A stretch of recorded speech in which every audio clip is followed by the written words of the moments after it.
it's really great. This is the second presentation that I am giving for Sephardic World, and it's really an honor for me, and I am really happy to join you. Um, Today's topic is about Shearith Israel, and it's about our cemeteries. I don't know how many of you have been to any of them, but hopefully it'll just be an introduction to the topic. And when you're in New York, if you want to visit any of these places, let me know and I can arrange it for you. But and I see Danielle. Yes, okay. So I do know a bunch of you, not all of you, but yeah, it's great to be here. Okay, I'm going to just share my screen and go through my presentation. At the end, I'll be happy to answer any questions you have. And if during the course of the presentation you have questions, just put it in the chat, and hopefully I'll be able to see it. And if not, I'll see it at the end. Okay.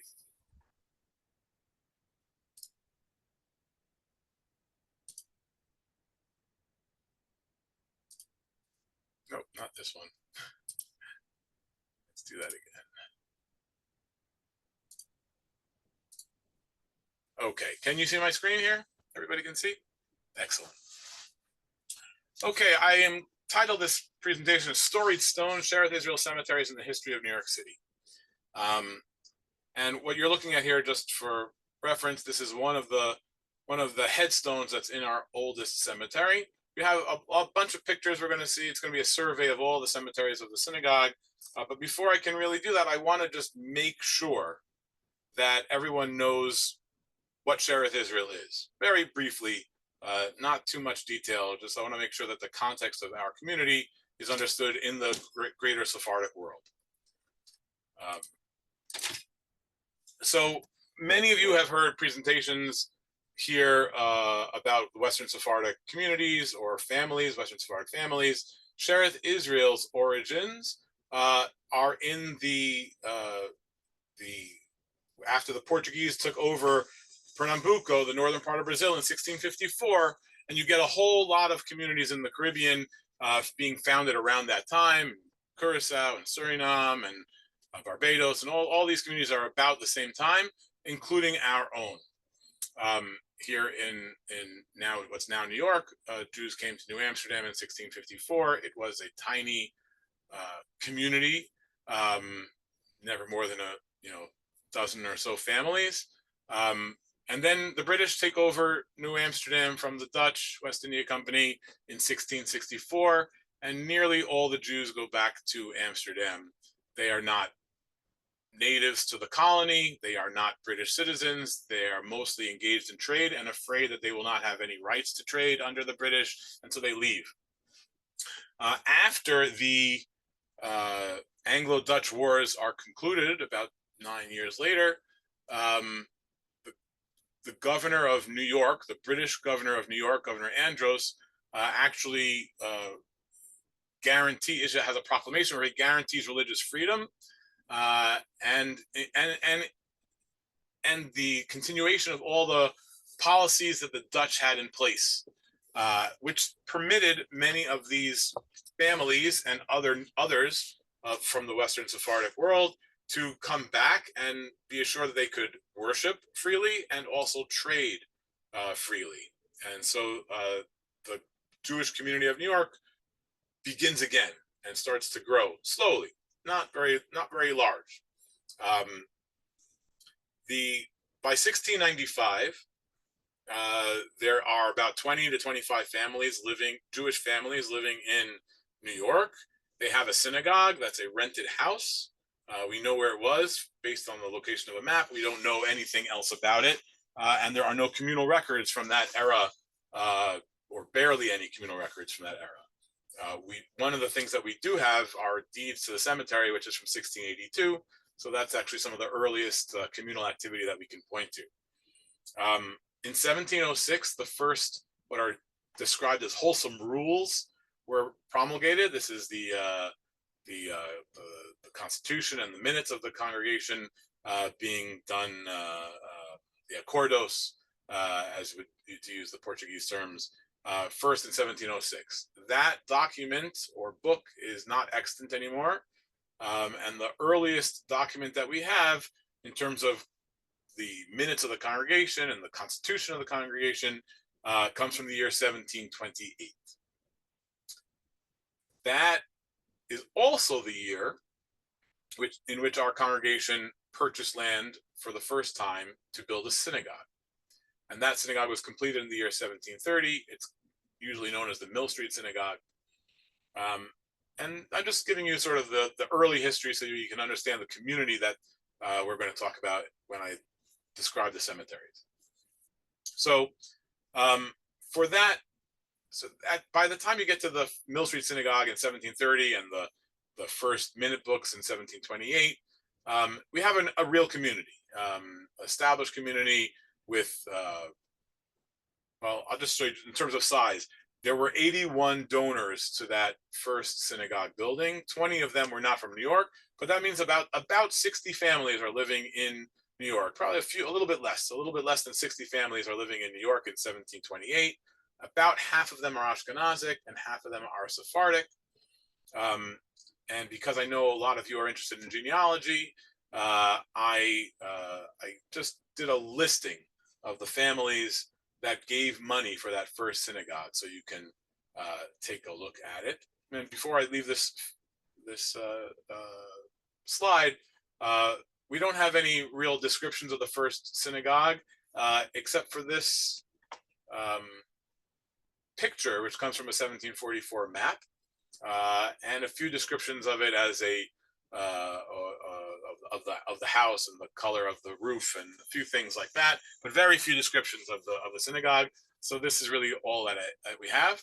And today, many of the artifacts from that first synagogue remain in use here in our congregation. We're no longer in that same location, but we have something called the Little Synagogue, which is a small chapel which we pray in every single day and contains furniture from our previous buildings, including the Mill Street Synagogue. So these historical places are still very much alive, not just in the memory, but in the active observances of the synagogue, literally every single day. Okay. And like this is what I say here on the bottom right, you can see a listing of the donors to the first synagogue in 1730.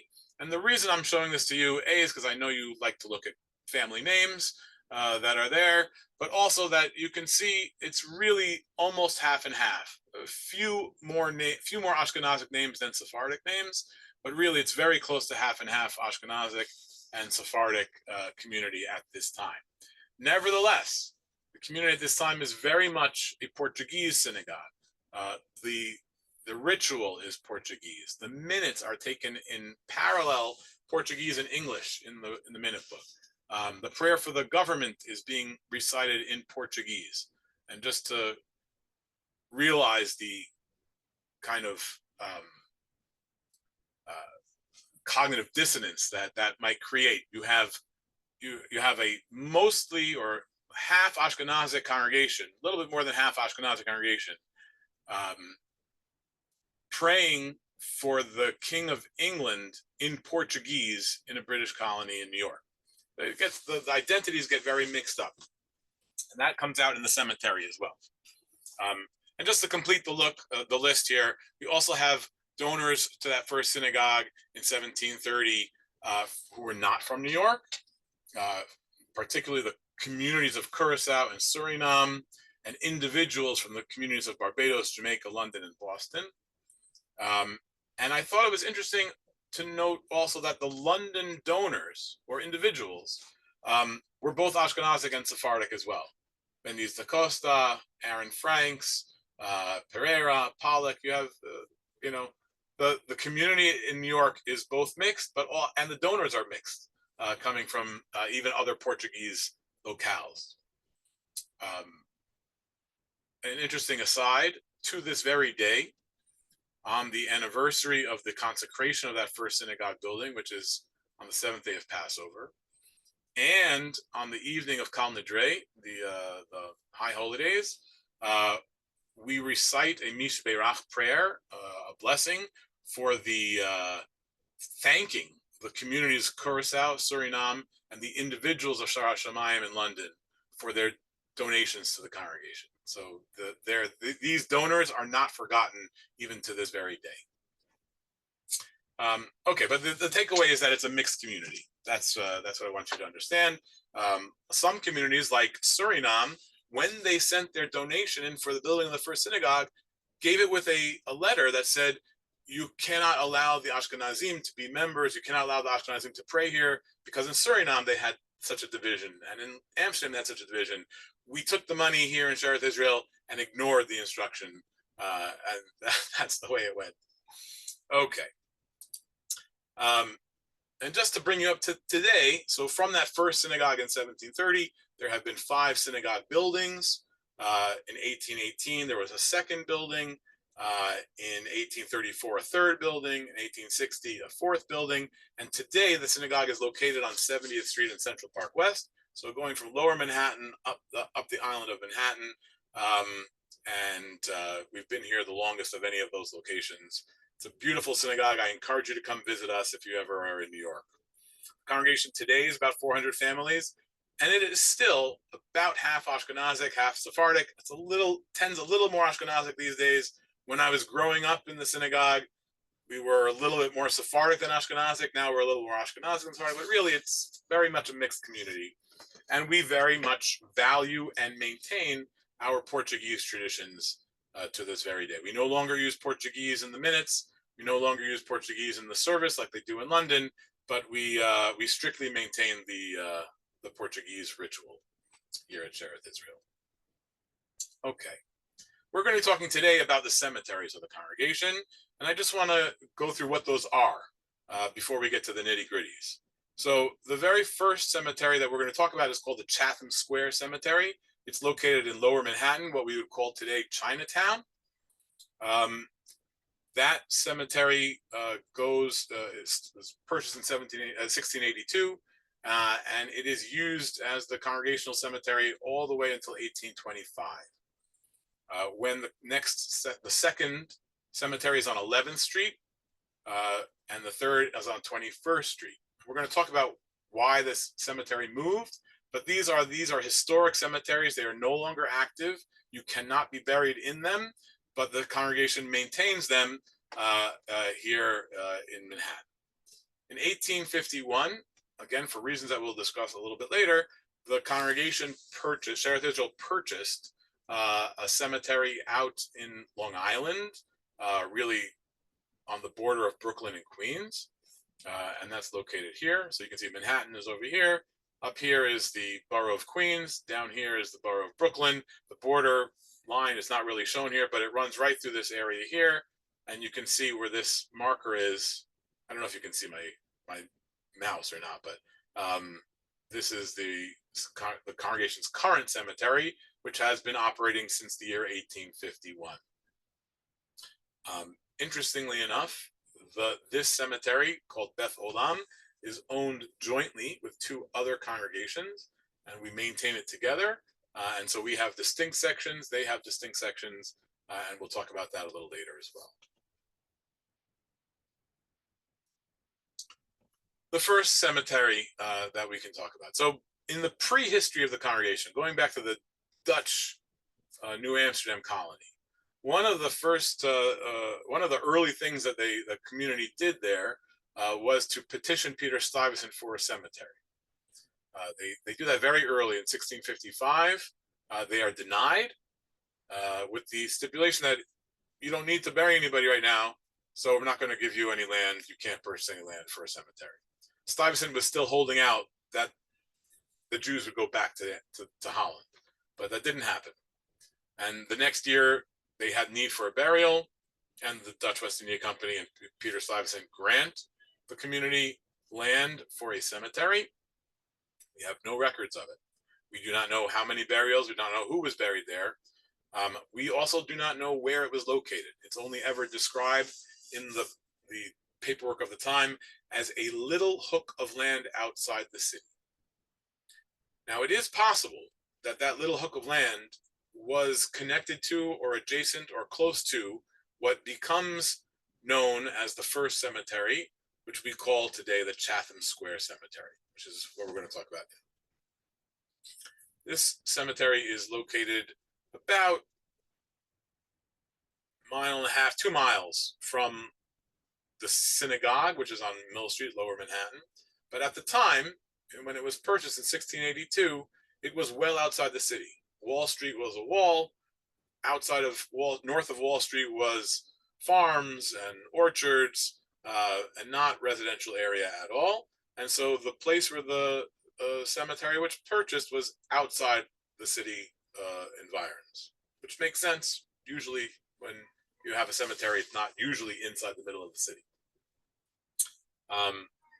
The very first burial in the cemetery is a man named Benjamin Bueno de Mesquita. We actually don't know much about him. He's probably from Jamaica, but there are a few Benjamin Bueno de Mesquitas from Nevis and other places. I'm not sure if they're the same person or not, but this Benjamin Bueno de Mesquita was probably from Jamaica. And interestingly enough, the land that was purchased for our first cemetery, this land in 1682, was purchased by his brother, Joseph Bueno de Mesquita.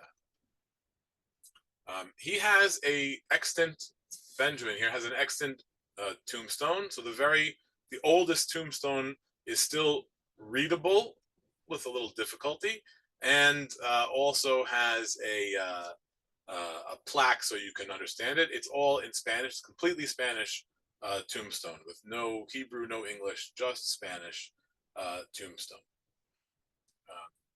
There are today in the land that is called the Chatham Square Cemetery about 250 graves, with about 100 grave markers still visible. I want you to just take a look at the bottom right here. We'll start here. This is what it looks like if you're walking on the street. You'll walk by, there is a gate. It's kind of unassuming. You could really just walk by it without paying attention and not really realize what you were walking by. But this is one of the oldest parts of New York. There are not a lot of 18th century remnants in 17th century remnants in New York. And that grave of Benjamin Bueno de Mesquita from 1682 is actually the second oldest tombstone that still exists in New York City. So when you talk about the history of New York City, we don't have London or Amsterdam to compete with, but the Jewish community is quite important, and its relics, such as this cemetery, are some of the oldest artifacts in the city. You will notice that the cemetery is really very small, but it wasn't always so small. So when you walk by, you have this gate, and if you were to go into the cemetery, which is you cannot do unless you have an appointment, like I say, if you want to come in, you call me. But this is what it looks like from the inside. And you'll see there's a variety of different styles of grave markers. You have flat ledger stones, you have tabletop markers, headstones, and you even have some Egyptian obelisk style markers as well. And that has been the case from the beginning until today. Even today, when people have put up a grave marker in our active cemetery, we have very few rules about it, other than the fact that they need to have the inscription approved by the congregation. They can put up any style of stone they want. If they want to put up a large monument, if they want to put up a flat stone, a headstone. So what happens when you go to the cemetery is they're all different styles all over the place. Some cemeteries have rules, and they're all uniform, not ours. Okay. I'm going to talk about the history again. I'm going to come back to it, but I just want to talk about today. So you cannot visit this cemetery today unless you have an appointment. And I should tell you that people do make appointments and people do visit the cemetery, sometimes for school groups and tours, but most frequently descendants of people who are buried there. And there are a few, what's the right word? Likely characters. If someone calls me or contacts the congregation and says, I want to visit the Chatham Square Cemetery, I have an ancestor there, I know that is almost assuredly going to be someone named Jonas Phillips or Benjamin Mendes Satius, because both of those figures, who are prominent in a history of our congregation, had like 17 or 18 children who lived to adulthood. So they have many, many descendants. And when someone off the street or I've never encountered before wants to visit and they want to visit their ancestor, invariably it's going to be one of those two people. I have yet to have someone else come. But it's nice because they still are interested and still come. But the only time that the cemetery is open to the public is what we call Memorial Day. It used to be called Decoration Day. This it occurs in May, and it's the day when we remember those who who died in service to the country. And so it has a lot of patriotic feeling. We have a color guard. Veterans are encouraged to come in uniform, and we decorate the graves of patriots of the American Revolution. What people don't really realize at that ceremony is lying side by side with these Revolutionary War veterans and patriots from the American Revolution are Tories who remained in New York during the Revolution and supported the British. We don't decorate their graves, but maybe we will one day. I don't know. Maybe we'll have a different kind of ceremony someday. But it's really a very nice ceremony. You can see a picture of it here on the bottom left.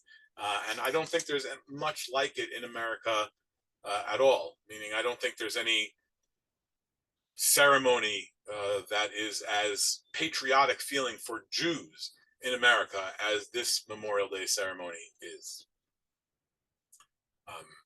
Okay. Now, the cemetery when it was originally purchased was much larger than it is today. And it is smaller for two reasons. The first is that the cemetery was not allowed to be used after the year 1825. We're going to get to the reason why in a little bit. But in 1825, New York City banned burial below Canal Street. This is cemeteries below Canal Street. And that left this entire section that you see here, which is going basically east or southeast, unusable. So the congregation sold it and then was left with this piece going up here. And then in 1855, long after the cemetery was no longer in use, New York City decided to extend the Bowery, which is a street that goes up here, down further south. And so they actually took this piece of property through eminent domain. And the congregation was forced to sell it to the city, which then reconveyed just this little piece. And they built this street. Now, there's two things that happen as a result of that. One is, you can actually see it here. When the city built this street, it's called St. James Place today. The ground, they had to grade it so that it would match the street that goes north and south of it. So the grade is lower than the ground level was originally. So you see the actual ground level is about 4 or 5 feet higher than where the sidewalk is today. So the remaining part that we have, this is the original ground level, and this was 1855 renovation. Now what you can imagine is that this entire section was full of permanent residents, which the congregation had to remove, disinter, and put elsewhere. And 256 graves were disinterred and moved to 21st Street in 1855. We're going to get to that later as well. That's a little overview of this cemetery. Now I want to go inside the cemetery and show you just a few of my favorite residents there, favorite stones to look at. The first is Moses Levy. Moses Levy was, in the first decades of the 18th century, the most wealthy and prominent member of our congregation. He was born in Germany, moved to London, and then moved to New York.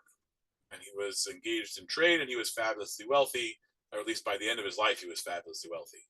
Took him a little while to get there, I think. He's a very interesting character for a lot of reasons. One reason, genealogically, is that he has several children and several daughters who marry in the congregation.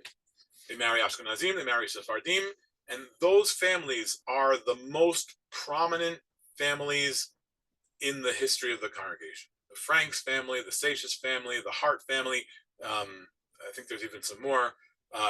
All of those have descendants that go till today in the congregation. So Moses Levi is almost like a progenitor for multiple branches of our traditional families. He was also the Parnas. And it's pretty early. He's Parnas in the 1720s when the congregation is issuing its 1728 constitution and minute book. He is the Parnas. He dies later that year, but he is the Parnas. And he is Ashkenazi. One of the most amazing things is his gravestone. His gravestone has 3 languages on it. It has Hebrew on the top.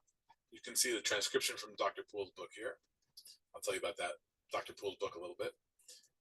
Then there's Portuguese section in the middle, over here, including the well-known letters, Sua Bendita Alma. I forgot exactly how they go, but these are very common in Portuguese gravestones. And then he has English, and he has a really amazing poem that I do not know the origin of, and I want to know who authored it. But it's so good, I'm going to read it to you now. It's called O Frail Adam. But the earth surely produces, death by his power reduces. By heavenly part man being fled, alas, the other parts are dead. Don't know who wrote it or how it got onto his tombstone, but it's really quite quaint and nice. And he died in June of 1728. So that's Moses Levi. By the way, his brother is a man named Samuel Levy, also had business connections to London. Both Moses Levy and Samuel Levy. I think they have a third brother who lives in London. I'm not 100% sure. And he has an entirely Hebraic tombstone with a really great acrostic. I'm not going to show it to you here, but which spells his name, Shmuel Zanvil, and it's not done by someone who doesn't know Hebrew.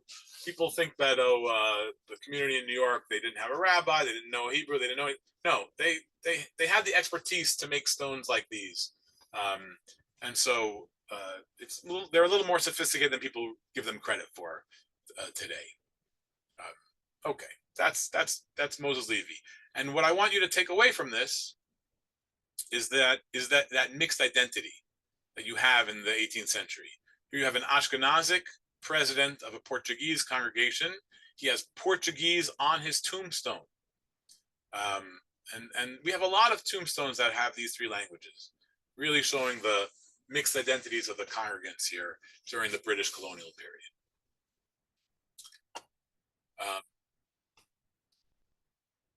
I just want to go back and just to show you this picture because it's related to what I want to say. During the American Revolution, this cemetery was in a strategic spot for both the British and for the American patriots before the British arrived.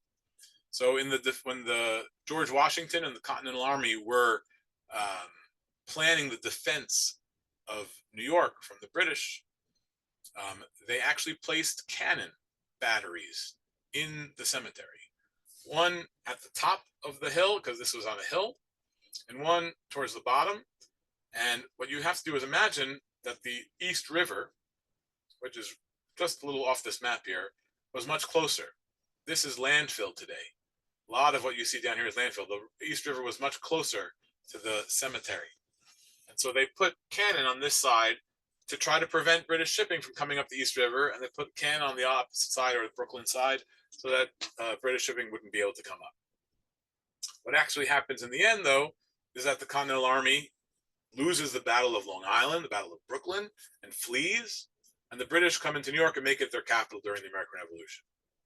And so those cannon don't do anything. But what does happen is the British take over this site. And right at the top of this hill, probably connected to or very close to the cemetery itself, the British had I don't know what the right word is, foundry. They made cannon and bullets on this site. And there are many tombstones which had lead epitaphs taken out. And the tradition of the congregation is that they were taken out to make bullets during the American Revolution. Whether that there's no actual records of that, but that's the lore.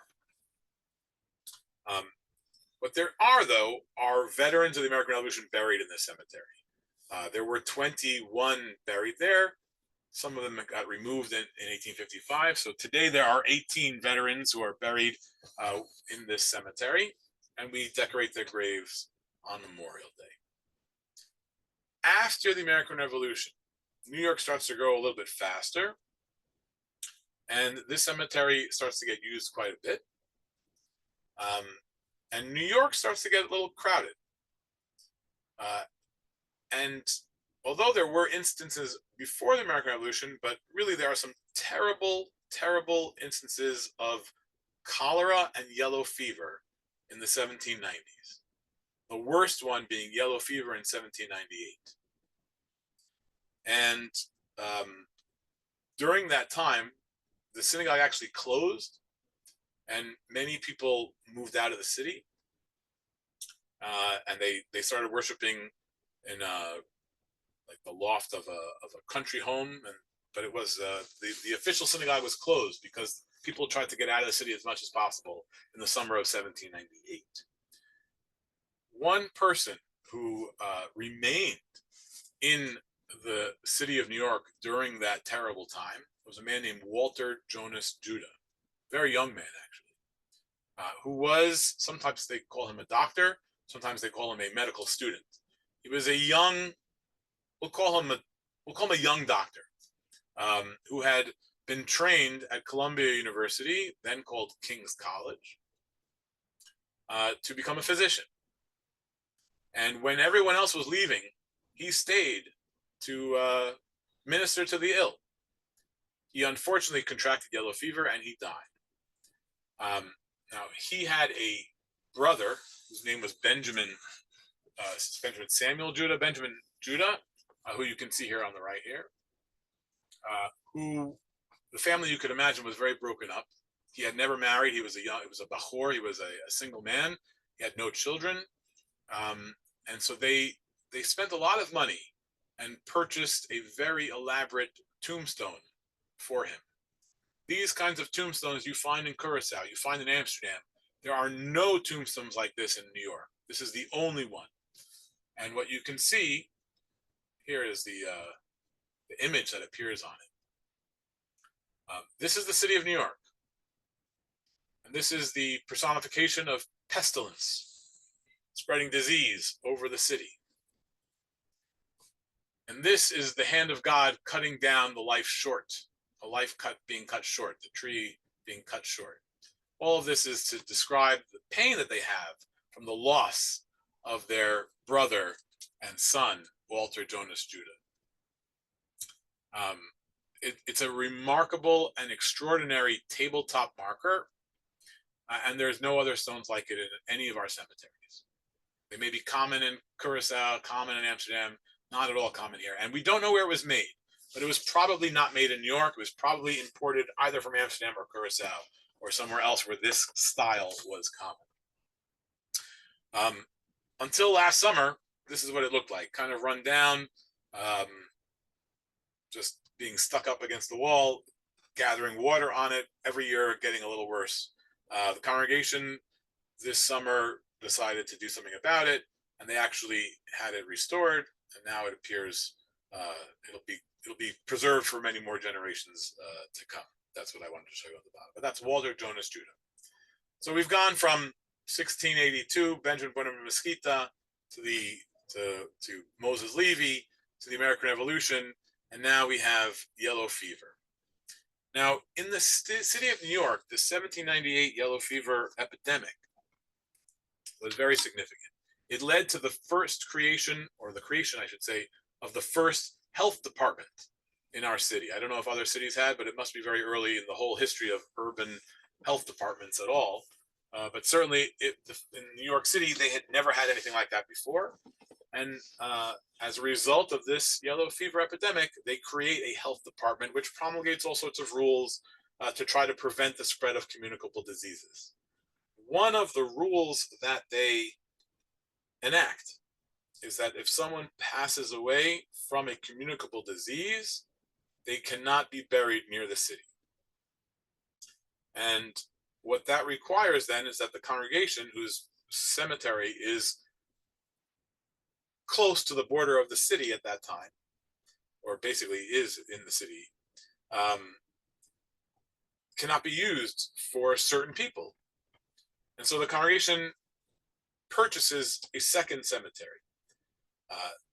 That was on a street called Milligan Street. Today it's called 11th Street.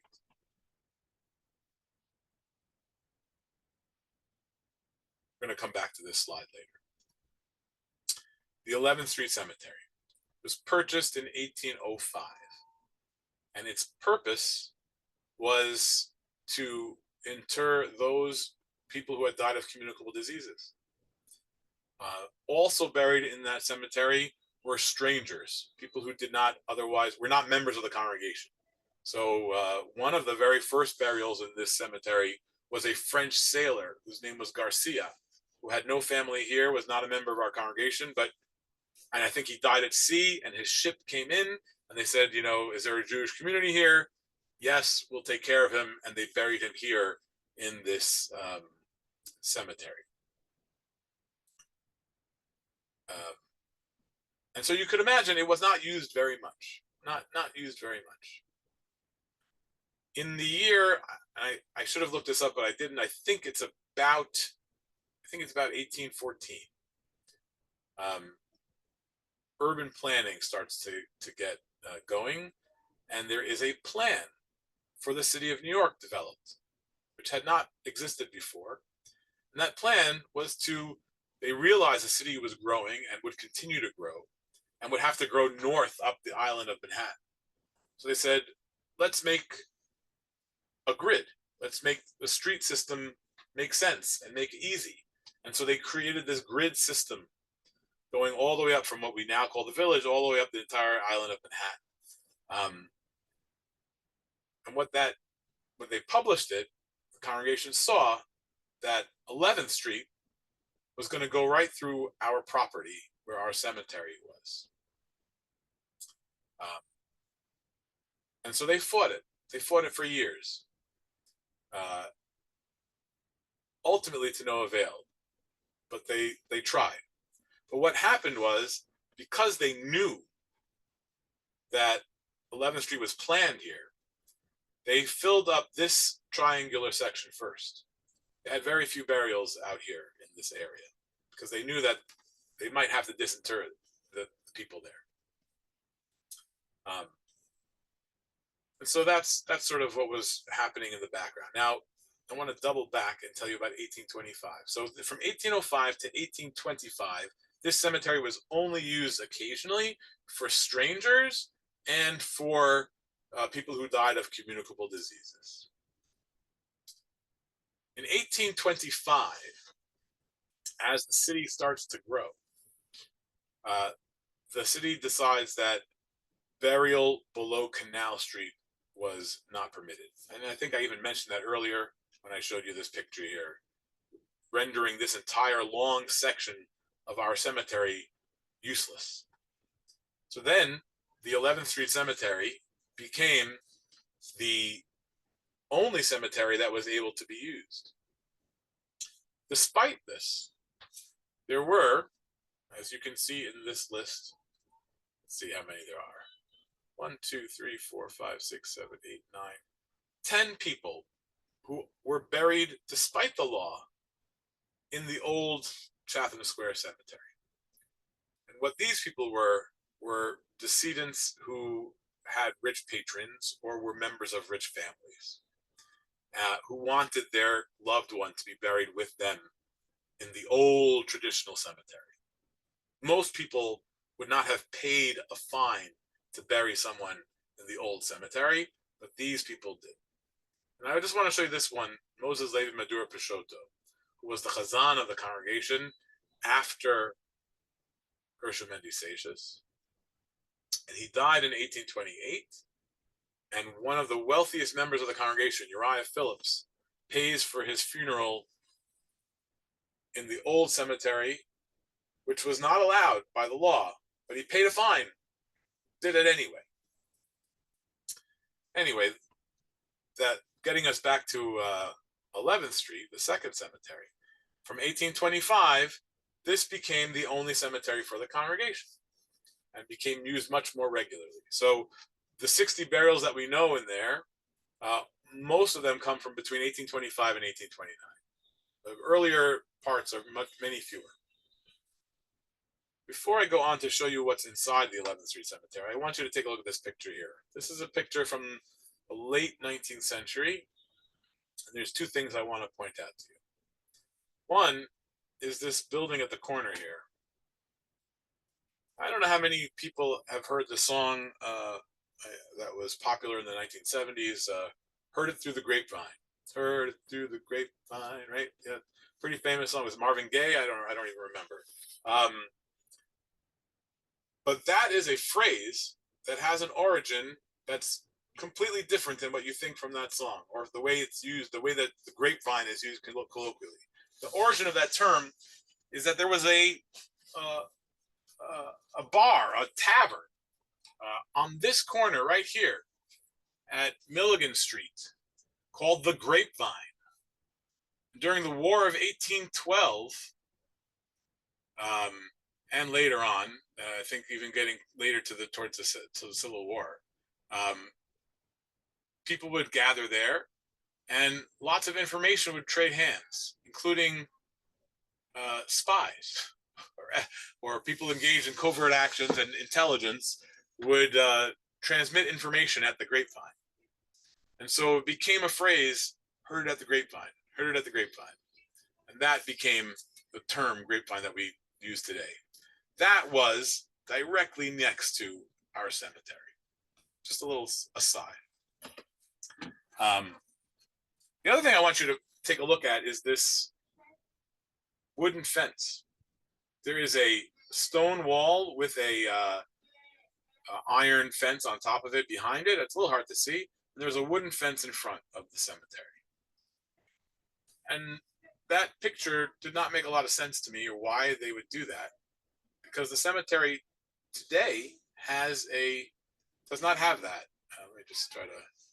This is the way the cemetery looked until recently. Just have the same. That's the iron fence and the wall that you can see in the background of this late 19th century photograph. Okay, and there was a flower bed and a wooden picket fence in front of it. And I never understood what that was doing till the congregation in the year, I think 2006 or 2007, had ground penetrating radar done.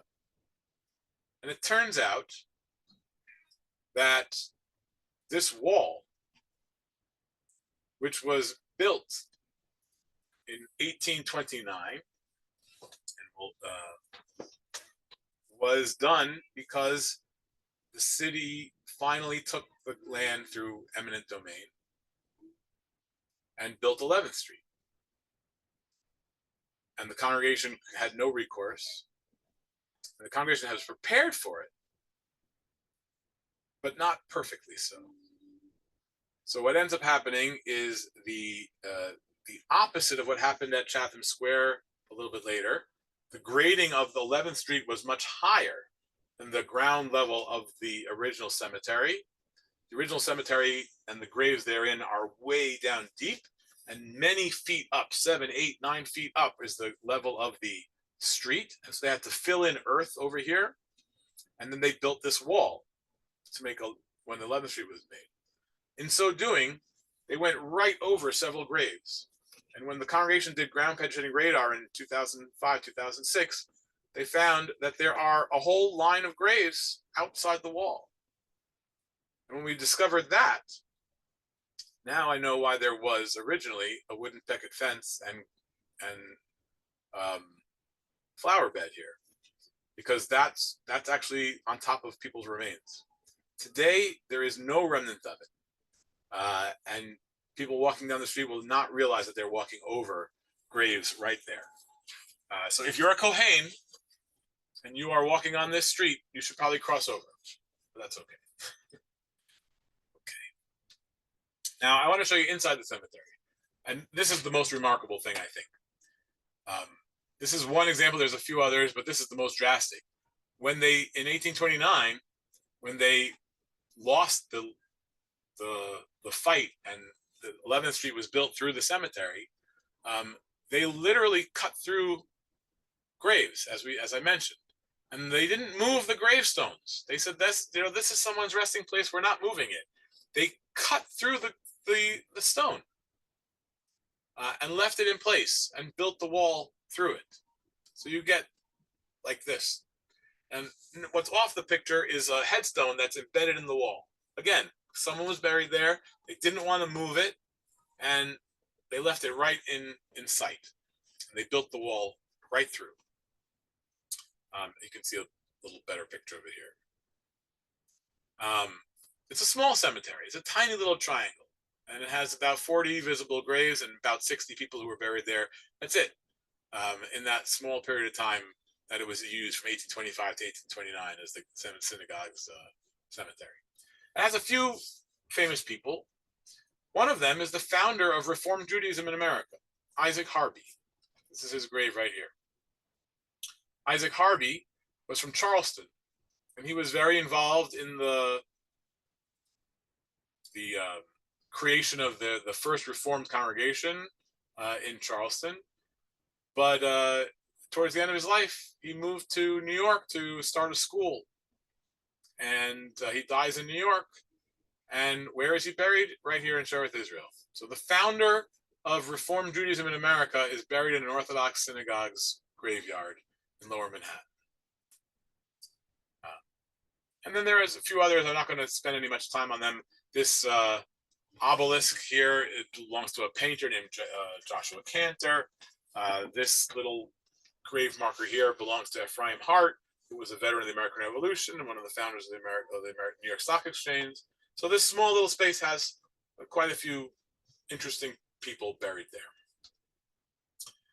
Now, this cemetery is the cemetery that we have done the most work at. About 2012, 2013, we wanted to redo the cemetery, and I was going to say restore it, but not exactly restore, but refurbish it. And that we hired architects who made plans and had different price points and different designs that were being considered. And we were sort of hemming and hawing. We didn't have the money to do what we really wanted to do. And so we were trying to do something small instead of something big. And all of that hemming and hawing and this decision making and hand wringing in the end was rendered moot because a car crashed into the wall, breaking it down. And the congregation didn't have to decide whether they were only going to do pointing of the wall or rebuild the wall. There was no wall anymore. So they had to rebuild the wall. And the result is what you see here on the right. This is the rebuilt wall. They did a really great job.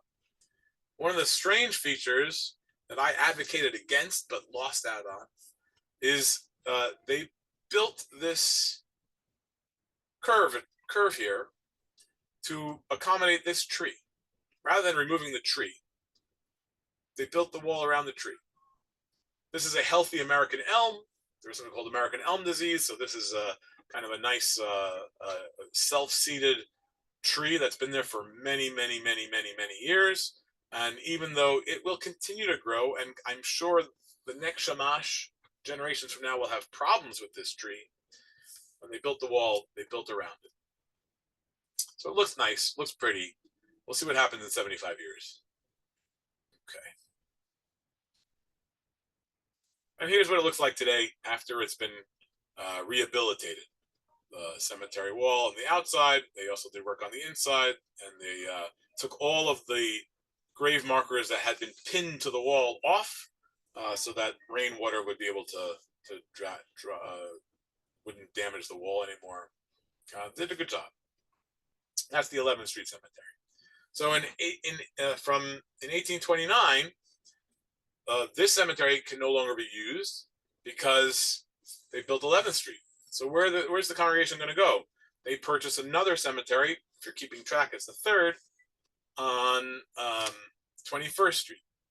So going up the island of Manhattan. I don't have a whole lot to tell you about this cemetery. There's a few things that I want you to take note of. One is it's for the other, compared to the other two, it's larger. Not a whole lot, but it's significantly larger than the other two. This is its original dimensions. It was not larger than this. It wasn't cut off. This is the original dimensions of this site. And it has probably around 500 burials in it. There were 270 burials, and there were 255 people moved there in 1855. So it has about 500 residents, and about 120 grave markers are still visible above the ground today. In the 1870s, this building to the left here was a department store called Hugh O'Neill. And Hugh O'Neill wanted to purchase the cemetery from the congregation and offered them many hundreds of thousands of dollars, which was an enormous sum at the time. And the congregation said no. And so we still have this site. They didn't move anybody, unlike many other cemeteries in Manhattan, which got disinterred and moved to Queens and Brooklyn and the Bronx and New Jersey because the real estate values were very high. Our congregation resisted that urge, and unless it was taken by the government, we have all the original sites. We have never sold them for pecuniary profit. As you can see, just like in the other cemeteries, these stones are all different styles. There's obelisks, there's headstones, there are ledger stones, all one next to the other. But take note of this line of stones here. This is a whole line of ledger stones. These are stones that were moved from the Chatham Square Cemetery to this location in 1855. So those stones date from the 18th century. Even though this cemetery dates from 1829, these are stones that date from the 1730s, 1740s, 1750s. There are veterans of the American Revolution buried here who had been buried elsewhere and were moved here. And I'm just going to show you, without really getting into details, this is one of the Hendricks family. This is an obelisk that I showed you earlier. This is a man named Isaac Nordheimer, who was a professor of Hebrew of some renown, and the first professor of Hebrew at New York University, and he's buried in our cemetery as well. And unfortunately, I'm using this just sort of as illustratively. This cemetery has a lot of broken stones, many. And one of the reasons for that is all the construction that occurred around it. So the building behind here was built in, I think, 2008 or 2009. When the building was going up, some materials, construction materials fell, broke some stones in our cemetery. Much more recently, the building to the south was redoing their windows, and even though we had all sorts of protections in place, they drove some equipment right through and over some stones and damaged those stones. And it's really a shame, and it's one of the things that irks me, as I'm supposed to be taking care of the cemetery, and I can tell you that there's no way for me to fix most of these things. Once they're broken forever. That's just the way it goes. So the end of this cemetery. In 1850 or 1851, New York City bans burial below 86th Street. So the congregation has been through this before. Initially, in 1805, New York City banned burial below Canal Street because they didn't want people who died of communicable diseases near the city. In 1825, they took over 11th Street, and we had to keep moving up New York City Island, Manhattan Island. And in 1850, they banned burial below 86th Street. So congregation said, we've had enough. We're not going to keep playing this game and going further and further up in Manhattan Island. And they decided to purchase a cemetery out in the borough of, between the borough of Brooklyn and Queens. And that gets us to the current cemetery, Beth Olam Cemetery, which is much larger than any of the other ones and has many, many more burials than the other ones. There are 4,000 Shearith Israel burials in the cemetery, and of about 10,000 in the whole cemetery. This is the cemetery map. You can sort of see it on Google Maps here. It's this area here. There's another cemetery here. This is from another synagogue. There's a non-denominational cemetery here. There's a whole strip of cemeteries in this area. And this is Shearith Israel Cemetery. Now, within this area, which is called Beth Olam, Shearith Israel really only owns this centerpiece. On top of it and on the side of it is a congregation called B'nai Jeshurun, which was a breakaway from Shearith Israel in 1825, Ashkenazic breakaway in 1825. And down here, this little section here, is a congregation called Sharei Tefillah, which was a breakaway from B'nai Jeshurun of Dutch Ashkenazic Jews, I think in the 1840s. Today, even though these were all Orthodox to begin with, today, Congregation Shearith Israel, pre-denominational Orthodox synagogue, Congregation B'nai Jeshurun, it's a conservative synagogue, and Congregation Sharei Tefillah is a Reformed synagogue. So this is a shared cemetery, not just with three congregations, but three different denominations, which sometimes leads to unusual things. And instead of concentrating on conflict, I'm going to tell you about sometimes the way we work together. There is a apocryphal story when I was a child that my grandfather, who was Shamash, told me that I only recently discovered to be true. And I figured out where it was. But there was a family in Shearith Israel who married a man in Shearith Israel who married a convert.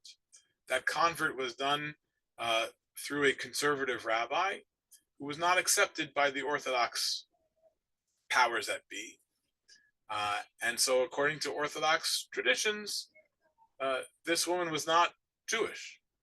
And the congregation didn't want to bury her in our cemetery.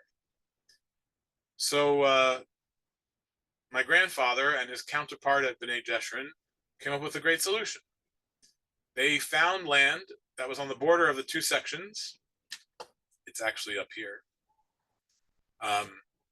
And they put the husband in the Shearith Israel section and the wife head to head.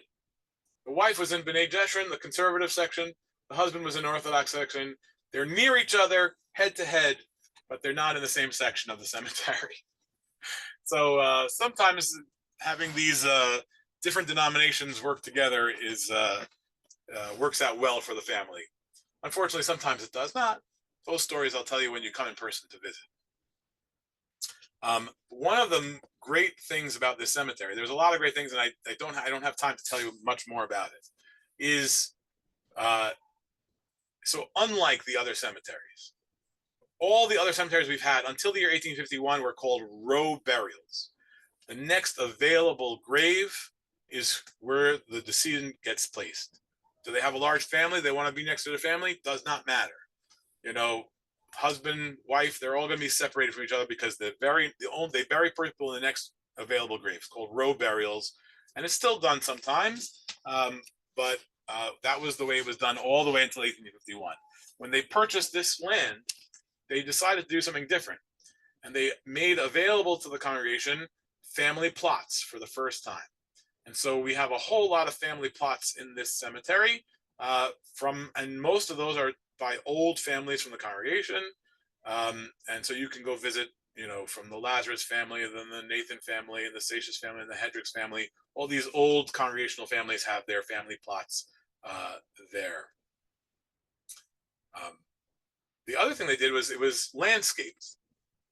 Unlike the other places which were just square plots of land, this was landscaped so that people would come and visit this sort of nice park area. And you would come to the cemetery, it would feel like a country vacation. You could, and I think people did this. You would come and have your picnic when you visit your dead relatives. Today, that's kind of weird to us, but that's what people did back then. And the landscape artist for this cemetery was a man named Calvert Vaux, V-A-U-X. Vaux, if you were pronouncing it French, but in America, they say Calvert Vaux. Calvert Vaux was a very famous landscape architect. He was one of the people who designed Central Park and Prospect Park. He was the top landscape architect in New York at the time, and they hired him. And he's the one who designed this cemetery. And there is a chapel, which is Shearith Israel uses to this day for small burials. And that was designed by Calvert Vaux as well. It's Calvert Vaux's only known religious building, and it's right here in our cemetery. There are a lot of graves and grave markers I could tell you about. Emma Lazarus, Benjamin Cardozo, but we're running out of time. I don't want to belabor it anymore, but there's one that I do have to tell you about, and that's Commodore Uriah Phillips Levy. Commodore Uriah Phillips Levy is a descendant of Jonas Phillips, grandson, one of the early families, colonial era families. Jonas Phillips was a patriot of the American Revolution. His grandson here, Uriah Phillips Levy, was in the American Navy, the United States Navy, and he rose to the rank of Commodore, which is not used anymore, but at the time, it's almost like Admiral. And he was the highest ranking Jew in the entire United States military for a long time, until basically the 20th century. And when he died, he had instructions that he wanted his lifelike, he wanted a statue of himself. And the congregation, as much as we're very permissive and let people do whatever they want, that one they got uncomfortable with because of the strictures of the Ten Commandments and not making a graven image. They did not want to have an image of a person in the cemetery, and they actually said no. But instead, and I don't even, it's too big for me to even show you. There is a huge obelisk that goes way up, way past this image that I'm showing you here. It's the largest stone in the whole cemetery. Huge. And it has all this really great imagery on the bottom, which is why I didn't want to show you from far away. I wanted to show you up close. All the, this is his ship and all this naval imagery on his gravestone, which is really, really quite nice. And people come visit it. In the 1950s, there was a group of Naval Academy people who came visit it. The Israeli Navy came and visited it once. And so that's one of the more popular visiting spots in our cemetery, as well as Emma Lazarus and Benjamin Cardozo, among others. That is where I'm going to end this presentation. But before I do, I want to just tell you about record keeping. I had intended 2 more slides, but I didn't get a chance to do. But congregation has, for you genealogy interested people, pretty good records of births, deaths, and marriages. The 18th century is a little bit hit or miss, but once you get after the American Revolution, you have really, really good records. And in fact, one of those books is here. There's other books in our archives. This is just a burial register. It's a register of interments. So it's not the registry that we have in the archives about, the daily, sort of a diary as each thing happens. This is literally every single interment in the cemetery. And it spans a period from 18, what the very first one is, 1805. This is beginning with that 11th Street Cemetery, and it goes into the 1950s.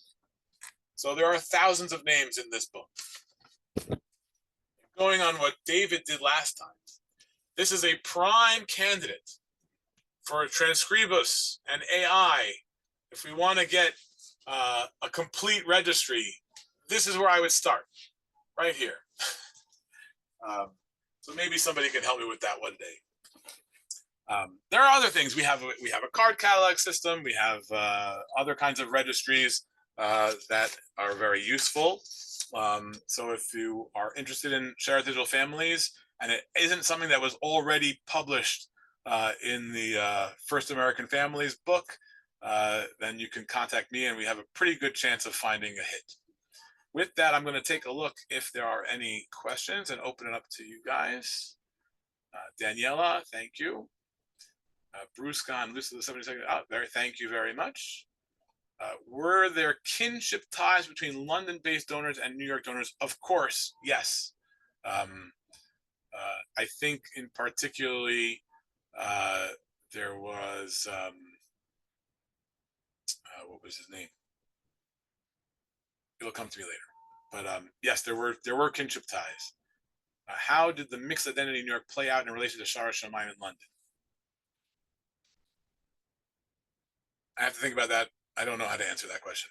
But really, what happened? What I didn't spend too much time in the presentation on was those mixed identities. These are Portuguese Jews, Ashkenazic Jews praying in a Portuguese nusach with Portuguese language for the King of England in a colony. All of that changes with the American Revolution. So that after the American Revolution, so during the American Revolution, most of the congregation flee. There are some that stay, but most of the congregation flees. The services during the Revolution are probably occasional and not regular, though we really don't know. There were people who came, Tories from other places came to New York, so there were definitely services, but how frequently, I don't know. But after the American Revolution is over, they invite Gershom Mendy Seixas, who was the Chazan before, to come back. And he has a negotiation. We have the letters in the archives. Has a negotiation with the Board of Trustees. The president of the congregation at the time was a man named Hyman Levy, and he says, "Dear Parnas, I'd love to come back, but you got to offer me a higher salary." You expect that in the kind of negotiations that you see.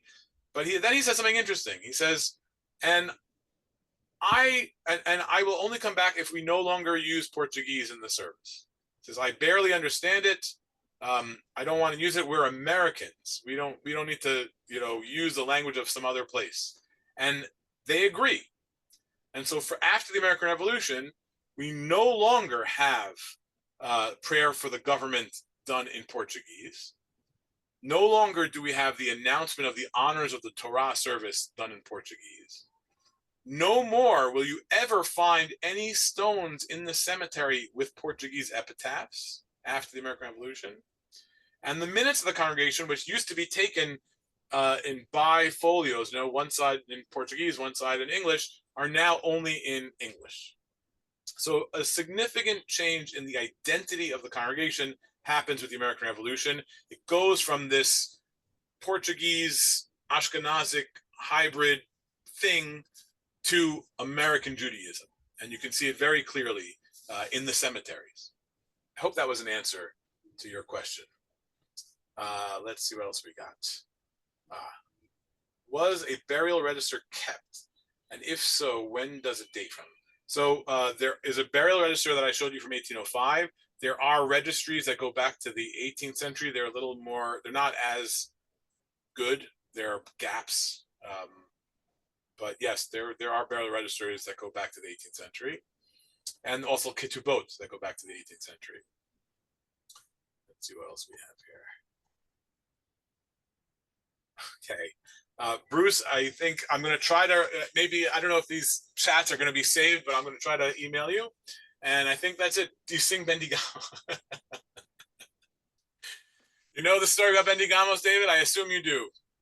Well, there's several stories, but my understanding is the Haham took it to New York, and then from New York it came to London. Oh, no. No. I'll send you the article by Herman Solomon, but Bendigamos was actually, was Sidney Korkos here? I saw him here earlier. Yeah, is he still here? No, but Sidney Korkos, who I saw on here earlier, is the grandson of Reverend Korkos, who was Chazan here in Shearith Israel, Reverend Joseph Korkos, who wrote Bendigamos. He authored Bendigamos. The Bendigamos that everyone sings, that he created that. He created it from a slightly different version that was being sung in Jamaica and in Curacao, which was a Spanish translation of a French song called Bénisson, which made its way in the 19th century to the Caribbean. And he was the Chazan in Jamaica. And when he came to New York, he brought the song, but he changed the lyrics. And from New York, those lyrics became famous throughout the world as some amazing Ladino or Spanish ancient song. It's not an ancient song. It's a great song. I love singing it. But yeah, and in New York, we only sang it on Sukkot. When I was growing up, that was a Sukkot song. We sang it in the Sukkah, and it has even in the lyrics, it says something about Su Fiesta, this holiday. But now people sing it all the time, every Shabbat, every chance they get, they sing Bendigamos. But not in the cemetery. No. Okay. Presumably there's no plans to bring back any Portuguese into the well, you know, so we got a lot of people coming through, and after World War II, we got a lot of Dutch Jews coming in, and so there you still have Portuguese words that are used even today, even though we don't announce them from the Teba. We still call the lifting of the Torah as the levantar, and the person who walks with the Torah is the accompagnant, and the Parnas Presidente sits in the banca. Okay. So we still use a lot of these terminologies, and people keep their talit in their gaveta, but they're not official anymore. Yeah. Have you taken any photographs of this burial and other registers? The answer is yes, but not in any organized way. So you can submit questions to our archives if you're looking for a certain person. That will eventually get to my desk. And when I go to our archives are located off-site. When I get those requests, I look up the people as best I can, and I take pictures and I send it to them. And then we ask them for a donation. But I have not digitized any of these records en masse. No, a friend of ours, family archive got destroyed in the fires in California. So, oh no! Yeah, like the Schoenberg archives also. Yeah. I mean, that's who I'm talking about. The Schoenberg archives. Yeah. Yeah, terrible. But hopefully, Ellen and this group can help, and we've already been. You're telling me to get it done before it's lost. I hear you. Yeah, and Michael Wass is in New York, so hopefully between all of you we can put something together. I think I went over the time. I apologize if I went over time, but I answered the questions on here. But if anyone here has any questions to ask in person, please go ahead. Be happy to. Mm-hmm. No? Okay. David, do you have any questions? Funny enough, Ali was asking all the questions that I was about to ask. There's no. Are there any burials where you call them Tories? I mean, are there any loyalist burials in? So maybe we should go and celebrate those somewhere. No, yeah. If you can come up with a certain holiday, maybe we'll figure it out. We'll put British flags on there. No, we have a bunch, and then we have some people who are pretty famous for having flip-flopped. So during the American Revolution, the Hendricks family and the Lazarus family were supporters of the crown and stayed in New York. And then during the War of 1812, they became some of the large, the Hendricks family supplied copper for the sheathing of the old Ironsides, whatever.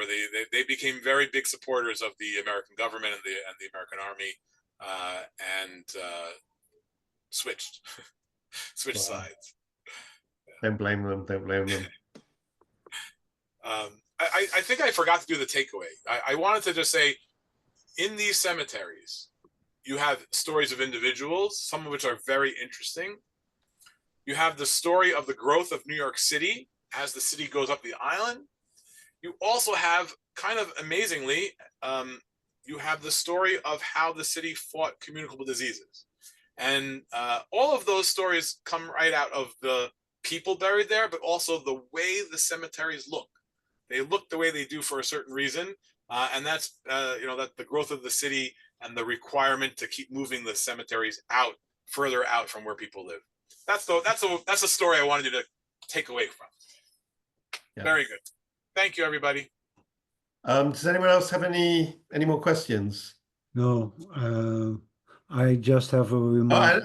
Adrienne, you were waving your hand. Yeah, I was wondering, Zachary, you and I worked together with the Torah at Torah Synagogue in New Orleans. Oh, that's you. Hi. That's me. And I can't find anything about him after we received the Torah for $14.90. So remind me, who was it that sold it or sent it? Jacob Luria. Jacob Luria. I'll have to put that in my research. My Okay, to-do list. I have a story that shows a Jacob Luria fell off a gangway getting onto a boat in New Orleans and drowned Oh, right after that. The thing came to us in 1833, but wow. I don't know if it's the same Jacob Luria. We're gonna have to figure that out. I couldn't find I any aside in your. From genealogy and archival records, one of my pet projects here that I never have enough time for is the Torah scrolls. Yeah. And I am very, very interested to go back to that one from New Orleans. And did you ever take photographs of it? Oh yeah, I have lots of photographs of it. I'll send them to you. We're going to talk. They're displayed in a history exhibit I have in the synagogue. Shearith Israel has 51 Sifrei Torah, which is a large amount for most congregations. Yeah. And a whole bunch of them which come from the colonial period. Yeah.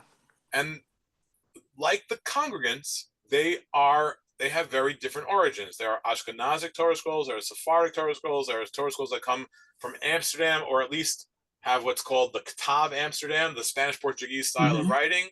Could have come from London also, or Suriname, or Curacao, wherever there was a Spanish-Portuguese scribe. As I've been Shamash for the past 12 years or whatever, I've become more and more interested in those older Sifrei Torah. And we're going to talk, Adrian, about let's do that. The other thing I wanted to mention is you list the Hayes families as being Ashkenazi, but Judah Turo's family was Hayes, and they were Sephardic. His Judah Turo's father was Sephardic, but his mother's family. Hayes, they're Ashkenazic. Well, Michael Hayes. those Hayeses came from Amsterdam. Dutch Ashkenazim. Really? Okay. Yeah. Well, good. There's another family, Mears. People often think they're Sephardic, but because they're found in New York, they're found in St. Thomas, I think, or other Caribbean nations, wherever these Portuguese families are, but they're Dutch Ashkenazi. Oh, you know what? I had no idea. Thank you for telling me. Thank you. Bruce, you have your hand up. Yeah, Zachary, I've attended the fastest minyan in the East at the synagogue, so I've loved the synagogue often when I had to say Kaddish. You can't say that about our Shabbat service. I know, but the weekday is you're in and out. So thank you for that many times. And I just wonder what relationship the congregation and you have with the City Museum of New York City, up on Central Park, Central Park West. New York, we have no relationship with. What we do have a relationship with is the what's called the New York Historical. Used to be called the New York Historical Society, and they have a museum on Central Park West and 76th. And we have things on loan there. They have a semi-permanent display of Jews in New York, which has a lot of objects and things from our congregation. So there's no official. But in terms of digitization. I don't even know if I should be saying this in public, but I have been trying for years to have them to make a housing agreement with them, that we would just give our entire archives to them, and they would store it there, and they have. We've had meetings. They've come to look. So let's have a conversation. It's great, and it comes down to money. It comes down to not having enough. Let's have a conversation about that. I used to work at Wild Gottschall Manges, a fairly storied Jewish law firm. Yes. So let's talk about that. Okay. Absolutely, I would love to. And see how that can go. Okay. Great. Thank you. This is, you know what, David, I thought I was doing you a favor. You're going to be doing me much greater favor. Well, hopefully so. Well, that will be doing us a favor as well. But hopefully Ellen and and Bruce and others will be in touch with you. We've a bit overextended. Tom, do you want to close? First, another question. Oh. Could you share your email contact, Zachary? Maybe put it. Sure, I'm going to put it in the message here. Oh, wait, I don't want to do direct message. How do I, to everyone?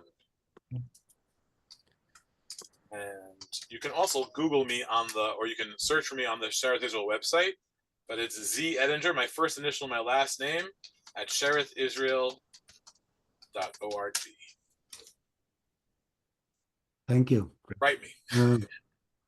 One little contribution from me, Benjamin Bueno de Mesquita. I know a bit more about him, thanks to a Christian Van Vuren, who did most of the research into that family. He was born in Madrid. He had 4 brothers, 1 sister. We know the name of his mother, Sarah Bueno de Mesquita. We don't know the name of his father. Benjamin Bueno went to Brazil, to Livorno, to Jamaica, to Barbados, and then he died in New York. So all those Benjamins are the same one? Yeah. Very Yeah. So a lot of the information that I have about the cemetery comes from a book called Portraits Etched of Stone by David de Solapool. Yeah. And in there, he has a biography of Benjamin Mesquita, and he says, I don't know which one it is, the one from Livorno, the one from well, I forgot wherever, all the different places, Jamaica. So I don't know which one it is, but you're telling me they're all the same one. So that's great. He was married. He did have children. One of them was Joseph, and he married in Amsterdam with Rachel Henriquez Grenada. And he had a daughter, Esther, who turned up in New York later. So I'll send you the info. Thank you. It has one of the oldest gravestones in all of New York. Yeah. So now you know a bit more about him. Yeah, thank you. And thank you for a lively presentation. I really enjoyed this. And so did the rest of us, I think. So we come to an end of this meeting. Thank you, everyone, for showing up and listening in. Thank you, Zachary, for this presentation. And thank you to our patrons for supporting us and making all of this possible. We hope to see you in 2 weeks' time, when Luca Ascoli will speak. And this was Sephardic World, brought to you by the Sephardic Genealogical Society. Good evening, good afternoon, good day to all. Thank you.